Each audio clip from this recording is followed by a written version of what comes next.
Okay. Dear guests, welcome to the afternoon program of our conference. We will have the third session, but before we have a very interesting keynote speech from Professor Hisham MORTADA from the King Abdulaziz University in Saudi Arabia. And his topic, the topic of his lecture is Sustainability of Adobe Traditional Architecture of Najd, Saudi Arabia. After his lecture, we will have 6 presentations. And then after the presentation, we will have a short discussion round where the presenters will be able to answer to your questions. But first of all, Professor Hisham MORTADA, welcome to the conference, and we are looking forward to your presentation. The floor is yours. Okay. Thank you very much. First of all, I would like to, express my gratefulness to Fatih Sultan Muhammad University and the faculty members of Quram for organizing and preparing for this important conference. I'm very pleased to be with you, and to be with many of you that I know and are friends to me. I will be talking about the sustainability of traditional Adobe architecture of Najd region in Saudi Arabia. Most scholars define sustainability as using energy and land resources with maximum efficiency at a rate that does not compromise the needs and life of future generations. The principles of sustainability are energy efficiency, material choice and use, site impact, and longevity and flexibility. And sustainability is, everybody agrees that sustainability is based on traditional architecture. Traditional architecture is a vital source of reference for sustainability.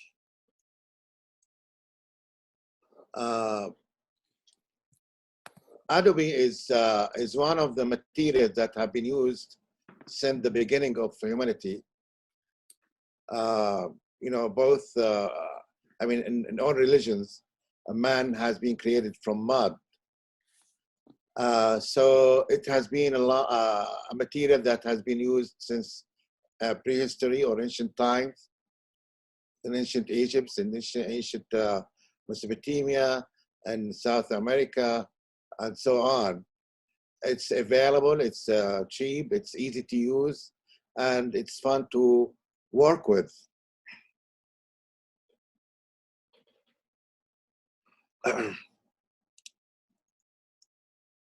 And in modern history, famous architects such as Frank Lloyd Wright and Philip Johnson have used also Adobe in many of their master pieces of architecture. And in the American Southwest, in states like Arizona or Nevada or Texas, local governments highly encourages to use Adobe in the construction of dwellings. In fact, in Tucson, Arizona, if you build your house from Adobe, you get like 50% discount in your electricity bill. Saudi Arabia, being a desert country or desert geography, knows nothing about materials except Adobe. Adobe is the most widely used in buildings throughout times.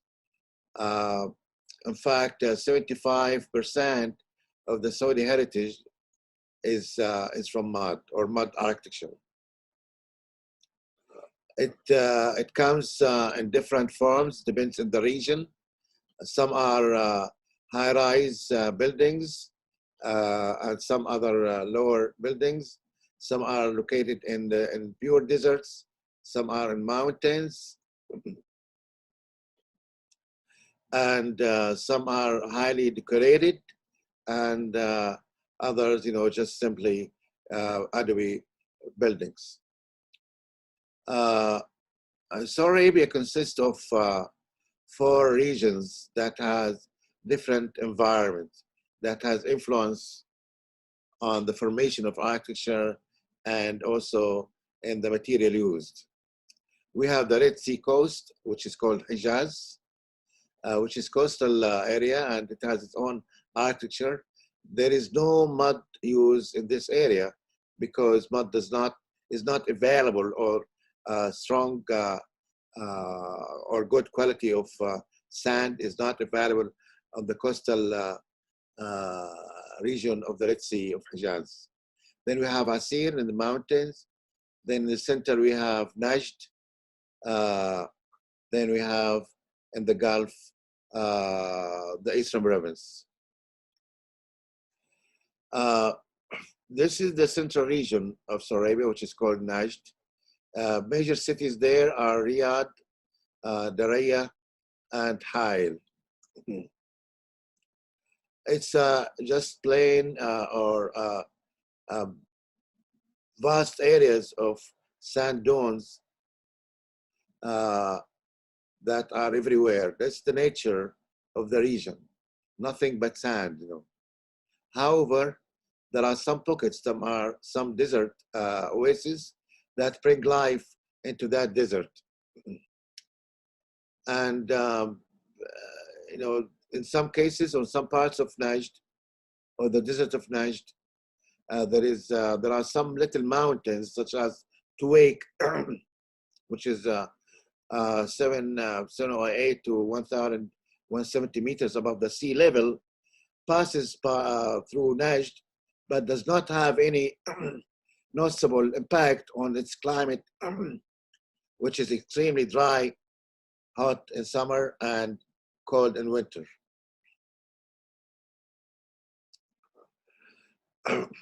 Temperature-wise, temperature in summer is extremely high. Sometimes with the climate change, it reaches to 50 degrees in June. And in winter, especially in January, it goes below 0. Rainfall is very limited. It sometimes the year passes without any rain, and sometimes it just rains for a few minutes, but it is like floods, in large quantities and fast speed. The urban characteristics of Najd built environment, where mud is used, features a compact organic urban form. Buildings are attached to each other, and that's obvious, because there is a need to provide coolness, shaded spaces, and also to bring people together. And that's one of the major features of the urban environment of Najd settlements. We have here a little town called Al-Ghat. We see, buildings. We see buildings are attached to each other with some narrow, zigzagged alleys that penetrate the neighborhoods.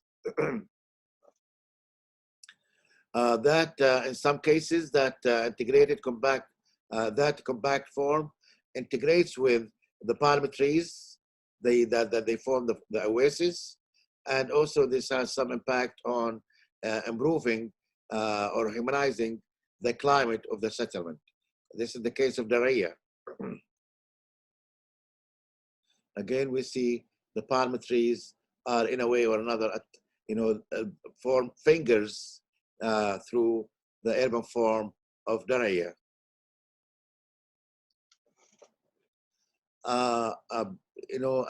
These palm trees are the source of farms, are the source of life for the people, or for the inhabitants. The source of food, the source of construction materials, source of clothes even. Buildings are attached, and there is no large surfaces of outside exposed to direct sunlight or heat. And sometimes there are some, there is necessary to increase or enhance or emphasize the coolness and the shading. And this is achieved by this kind of sabbats that are scattered throughout the settlements of Najd. Narrow zigzag roads and alleys bring shading, coolness to the space and make it easier to people to maneuver from one point to another inside the settlement. This is Daraya in the past. Now Daraya has changed a little bit, but still holding its urban heritage. And narrow zigzag roads and alleys as a feature of the urban compactness of Najdi settlements. As far as architecture, one of the most important features is the inwardness. The houses or the dwellings of Najd are inward looking because not because there is also need to provide a piece of the sky and to see God all the time, but also this space, provide the private space that people need to have in their daily life. And as you may know, people there, their social values are based on Islamic teachings. So there is a necessity to have a private life and segregation between public lives and private lives. And this courtyard has provided this segregation or separation. So there is a central courtyard to which all the rooms inside the house are open to. The central courtyard has also spatial or social advantages. It's the place where the family gathers with their relatives and neighbors. It is the place where the ladies of the family cook and do their dailies or night. And sometimes it's used for sleeping during hot summer nights. Sometimes the courtyards are surrounded by arcades, and this also add more coolness to the spaces behind the arcades, or ruwak or iwan. As we see here, the arcade, the spaces behind, both in the ground floor and in the upper floor.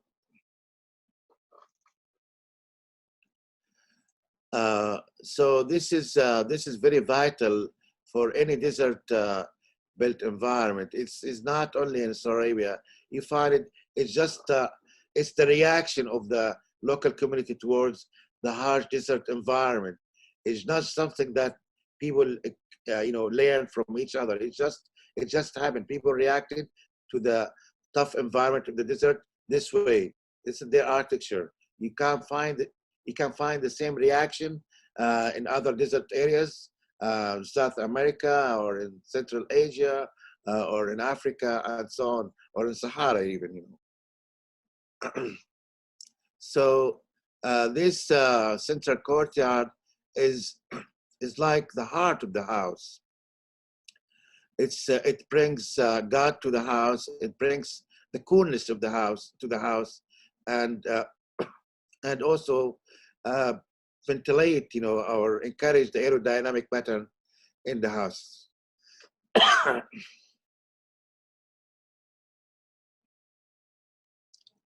In addition to the courtyard, there are some zoning. There is a zoning pattern inside Najdi houses. There is a male zone and there is a female zone, which is a family or private zone.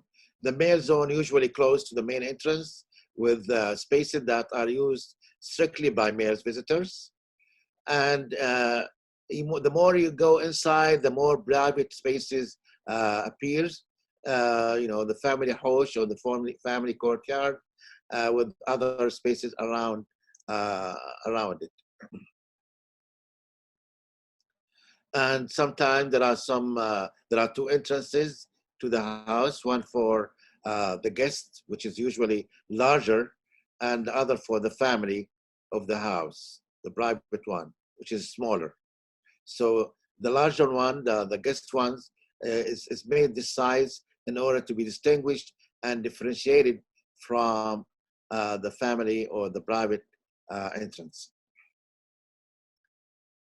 Also, the Najd architecture features windowless facade. You see plain of mud, nothing except sometimes occasional openings, which are very small and has no architecture or artistic meaning.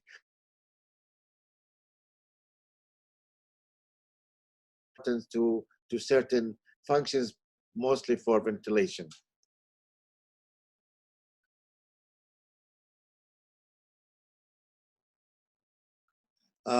Again, windowless facade. They are very simple. They are just sometimes boring.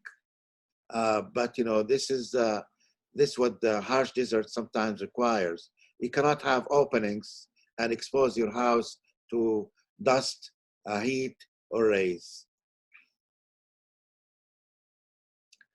Well, regardless of all of this, there are some touches of art represented in the endings or the parapets of the buildings or small openings toward the end.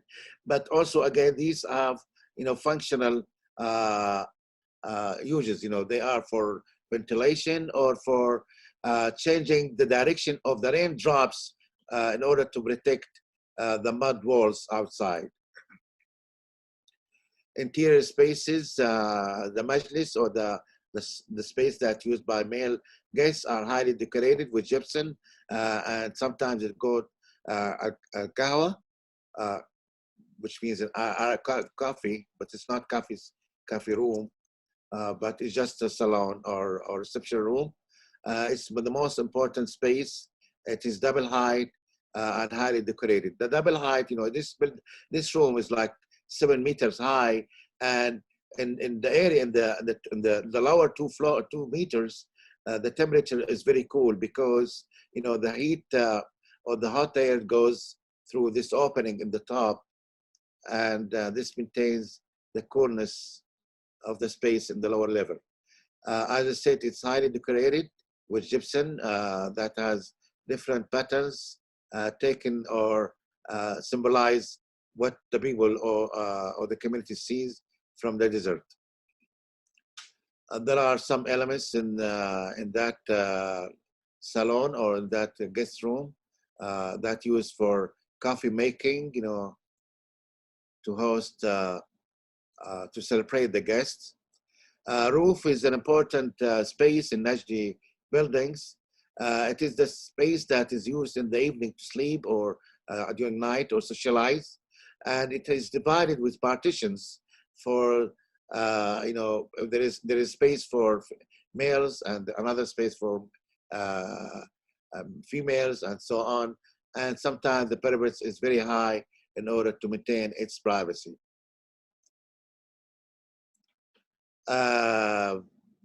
Notable architectural elements, we see these openings, which are called al-furja, and this arcade in the upper floor is called sharafa, and this is jassa, where they keep the date for a long time. And I was there once, like last year, and I heard that they found one of the jassas with fresh date that's dated back to like 300 years ago, and still in good conditions. Also, there is mirza for the rainwater gutter, and also this turma for watching outside, and see who's coming or knocking the door or whatever. Construction materials and techniques.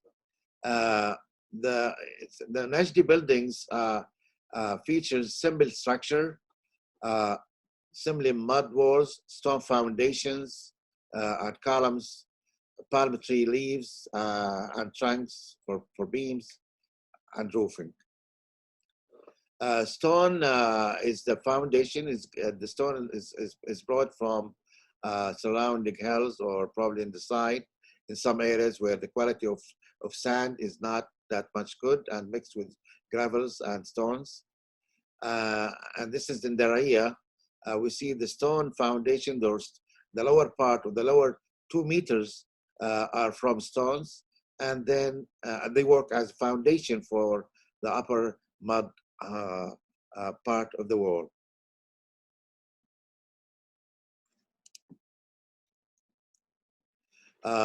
Then we have the mud wall, which is a mixture of sand, water, and hay, exactly like the mixture that our colleague and friend Mirdat Hijazi, and I say hello to him, that he presented this morning. Mud walls, comes in 2 types of techniques.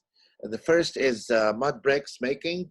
The molds is used to form the bricks and leave under the sun for like 5 days or 3 days to dry out. And then it's used on the construction of the walls this way. And there is also the courses, method, which is, you just take the mud after being mixed and fermented, and becomes, ready to use. So you form it in the form of balls and put them on the top of each other to form courses this way.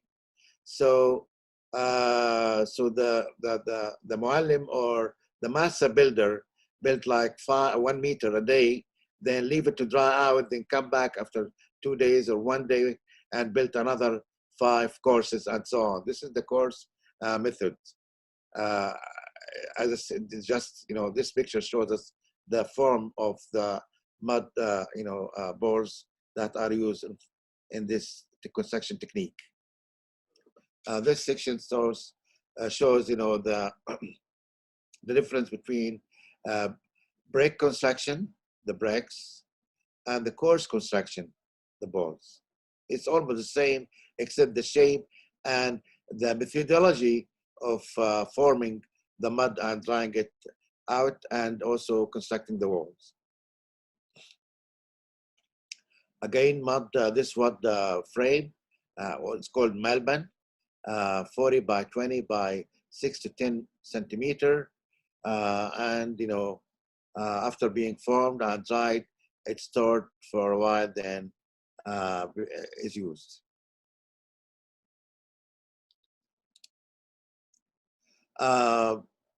Most of the time, the mud walls, the external wall, are left without plastering.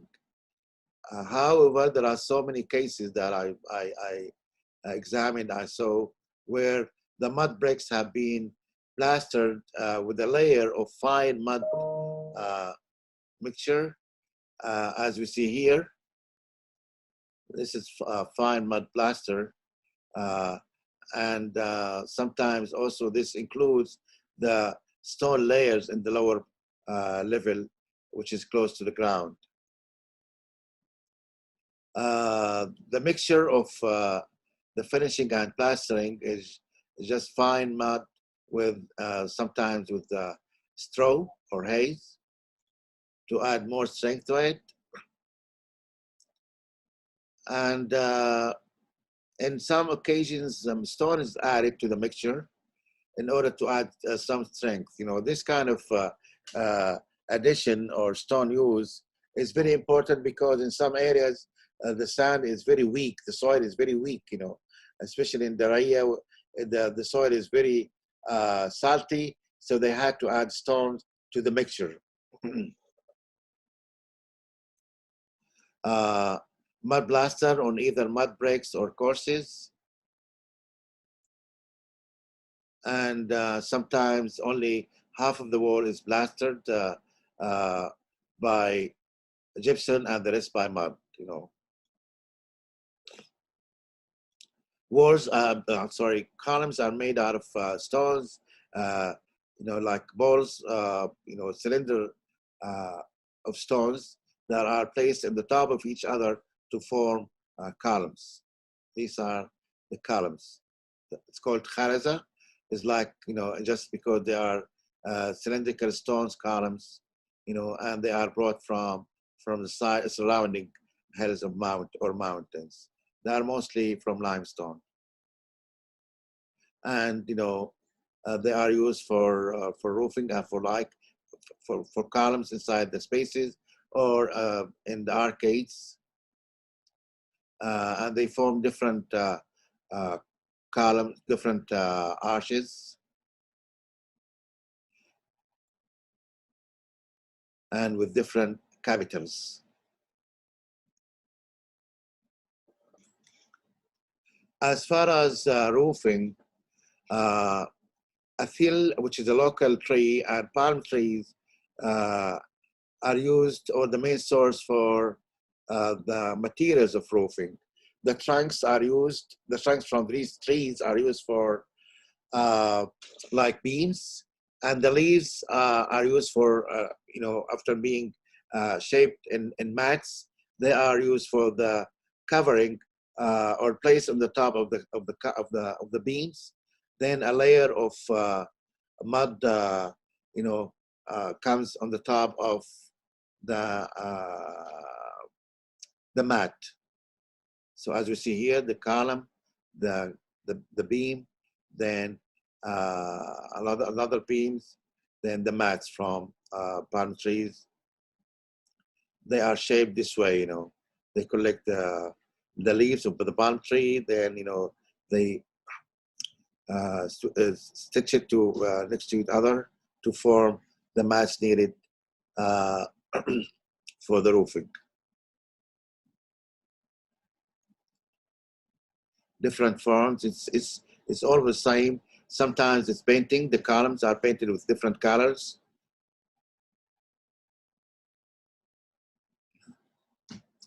And also the same materials is used for the doors. And we see here doors that are made out of mud, out of palm tree trunks for door panels and frames. They are simple doors. You cannot engrave on them or decorate them because the wood of or the palm tree trunks are very weak, and sometimes you cannot engrave in them or create some art on it. But in athel trees, the trunks are strong, and you can paint on them and modify or have some engravement or inscription on them with some colorings and so on to add more beauty to the doors. Flooring, soft mud mixture is used, as we see here. Very simple, very organic. As far as the sustainability of Adobe, it's this sustainability exists everywhere. It's not only in Najd, mud or sand is available on the site. It's local and easy to use. It's not important. You don't have to pay money to bring it.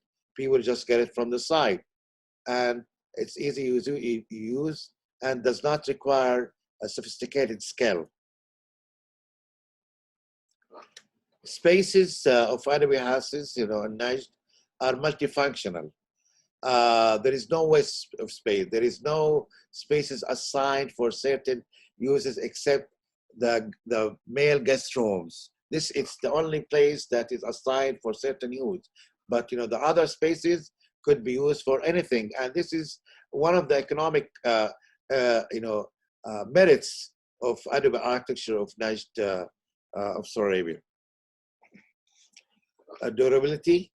Mud as a material has been used for so many centuries, and we see mud skyscrapers in Shibam in South Yemen that has been in existence for more than 6 or 7 or even 8 centuries. So it's a strong material when it is well used and well treated and well mixed, and it could last for a long time, also as long as you maintain it, because this is a material that requires regular maintenance, especially if you are in desert and have heavy rains that occasionally comes on, from time to time. Thermal values, both in the urban scale as well as the architectural scale.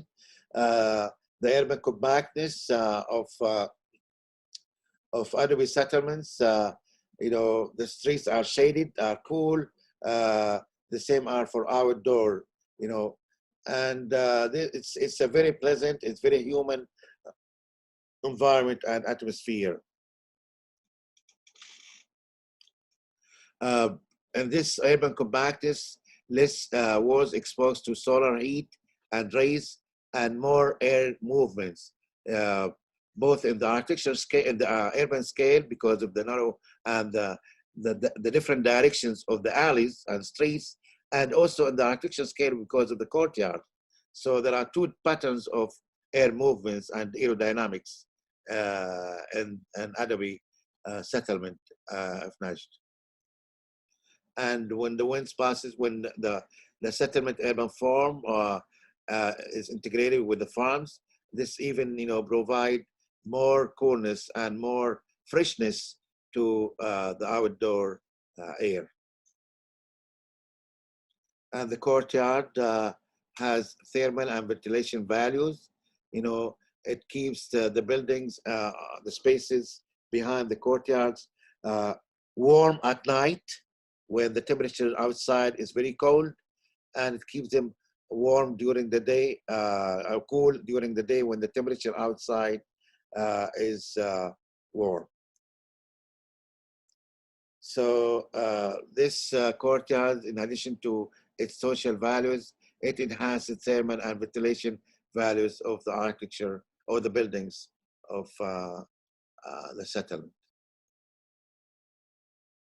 And the vents that we see toward the top of the buildings are for ventilation only. They don't have any impact on the thermal performance of the building. And of course, most of the Adobe buildings feature thick walls, and this also has some thermal advantages by being an insulating layer or barrier. So my last word is that traditional architecture has a lot to offer for a more sustainable built environment, either in Najd or in Turkey or Sub-Sahara or anywhere in the world. Thank you very much.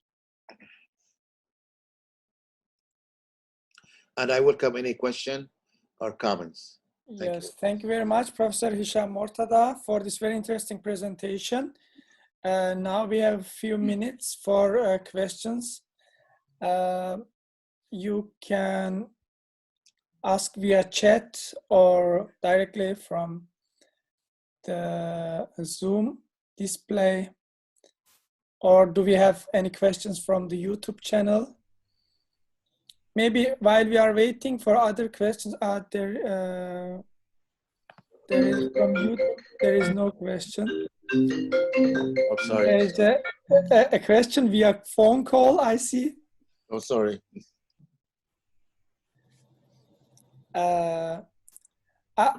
Professor Hisham MORTADA, I personally have a question. I have one we have question. A question from Mohammed Al-Rafai. Yes. Yes. Yes, please. Thank you, Professor Dr. Hisham. It was a really interesting presentation. I just would like to ask you about the material for plastering. You mentioned that it is made of gypsum. Is it gypsum or lime? Gypsum, sometimes, it's called Noura in the local language. Yeah, I know Noura. So it's a mixture of, it's a lime mostly, Yeah, and it's lime. So it is hydroxide calcium, not calcium sulfide. Yes, exactly. Yeah. Exactly. So it's lime. And it's only limited to certain spaces. Yes. Yes. Thank you so much. Sure. Thank you for the question. Sure. Professor Hisham MORTADA, I would like to know if there are also modern or contemporary projects with Adobe in this region, or do we just have this traditional housing area or houses, or are there also new attempts to revitalize this tradition of Adobe architecture? Yes, good question. There is a strong move nowadays to use Adobe in construction, you know, either for private buildings or public buildings. And it's led by different agencies who believe on sustainability and humanizing built environment. But still, the way is so long in order to, you know, convince the local public about using Adobe or mud instead of concrete, which is available everywhere and probably cheaper. You know? Oh, could I add something, Professor Hisham? I would like to help because I worked in Saudi Arabia since long time, and we have already constructed one of the buildings in El Grina. Yeah. It's built by the use of compressed earth block. And also I would like to mention the mosque called El Mada. It is in the middle of Riyadh. Of course, you know it. Yes. It's also constructed by the use of compressed earth block. And there is another mosque, I think, the son of King Salman. It is Prince Ahmed, I think, bin Salman Mosque. It is also constructed by the use of compressed earth block. Yes, yes. And there is a project called Al-Uzaybat that was built by Abdul al-Wakil. You know, he's just one of the students who work for Hassan Fathi. Yeah. It's in Riyadh, you know, and it's considered a masterpiece. And there is a book on that building or complex. It's called Back to Earth. Back to Earth, yeah. Yes. Very interesting. And, you know, during the last period of time, I've been working with Norman Foster, who has so many projects in this region.